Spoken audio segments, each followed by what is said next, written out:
கல்யாண வெங்கட்ரமண சுவாமி திருக்கோயில் மகா கும்பாபிஷேக விழா வருகின்ற 28/1/2026 அன்று காலை 9 மணிக்கு மேல் 19 மணிக்கு நடைபெறுவதற்கான ஏற்பாடுகள் மாண்புமிகு தமிழ்நாட்டினுடைய பட்ட முதலமைச்சர் மாண்புமிகு தளபதியுடைய வழிகாட்டுதலோடு இந்து சமய அறநிலையத்துறையின் சார்பாக அதற்கான ஏற்பாடுகள் முன்னெடுக்கப்பட்டிருக்கின்றன. திருக்கோயிலை பொறுத்தவரை ஏறத்தாழ 5 கோடி ரூபாய் அளவிற்கான பணிகள் மேற்கொள்ளப்பட்டு இறுதிக்கட்ட நிலையில் பணிகள் நிறைவு பெற இருக்கின்றன. குறிப்பாக பெயர் செய்தல், அதே போல மேலே இருக்கக்கூடிய கோபுரத்திற்கு தங்கமுலாம் பூசப்பட்ட அந்த நிகழ்வும் மிக சிறப்பாக நடந்து முடிந்திருக்கின்றன. அதற்கான பணிகள் இப்பொழுது நிறைவு பெற இருக்கின்றன. ஆகையால் இந்த கும்பாபிஷேகத்தினுடைய பெருவிழாவை பொறுத்தவரை 28ஆம் தேதி நடைபெறுகின்ற இந்த கும்பாபிஷேக விழாவில் ஏறத்தாழ 50,000 பக்தர்களுக்கு அன்று உணவு வழங்குவதற்கான அன்னதானம் வழங்குவதற்கான ஏற்பாடுகள் செய்யப்பட்டிருக்கின்றன.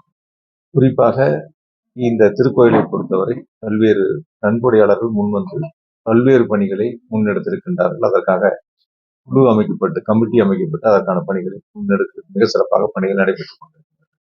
எனவே இதற்கான முழு ஏற்பாடுகளும் மாவட்ட ஆட்சித்தலைவருடைய தலைமையில் மாவட்ட காவல் கண்காணிப்பாளர் உள்ளிட்ட அனைத்து துறைகளையும் உள்ளடக்கிய ஒரு சிறப்பான ஏற்பாடுகளாக செய்யப்பட்டு பொதுமக்களுக்கு எந்தவித இடையூறும் எந்த விதமான போக்குவரத்து நெரிசலும் இல்லாத அளவிற்கு மிக சிறப்பான ஏற்பாடுகள் செய்யப்பட்டிருக்கின்றன.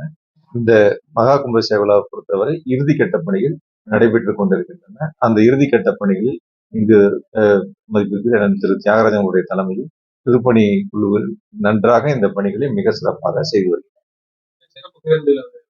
அதாவது புதிய பேருந்து நிலையத்திலிருந்தும் பழைய கரூர் நகர பேருந்து நிலையத்திலிருந்தும் அன்று இலவச பேருந்துகள் முழுவதுமாக திருக்கோயில் வந்து செல்வதற்காக இயக்கக்கூடிய அளவிற்கான ஏற்பாடுகள் செய்யப்பட்டது. வழக்கமா நடக்கக்கூடிய கும்பாபிஷேகங்கள் எல்லா பக்கம் நடக்கிற கும்பாபிஷேகம், அதனால அதற்கான ஏற்பாடுகள் முன்னெடுக்கப்படும். அன்னைக்கு அழைச்சிருக்கிறோம். அதாவது இந்து சமய அறநிலையத்துறை அமைச்சர் அவர்கள் இந்த கும்பாபிஷேக விழாவில் பங்கு பெற வேண்டும் என்று கேட்டுக்கொண்டிருக்கிறோம். அவர் வருவது குறித்து பின்னர் சொல்றேன். அவருக்கான அழைப்புகளும் வழங்கப்பட்டது.